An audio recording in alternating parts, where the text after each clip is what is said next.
sorry if you can't hear what I'm saying. I couldn't even hear myself. This is the loudest sound you could possibly conceive. And, as it turns out, the cleanest.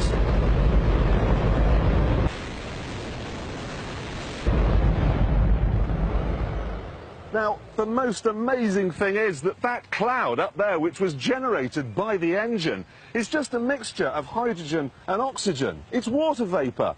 And in about an hour's time, someone in Mississippi is going to get wet washing. It will actually rain. I told you! It's raining! That's unbelievable! Oh, NASA's playing God. It's making its own weather.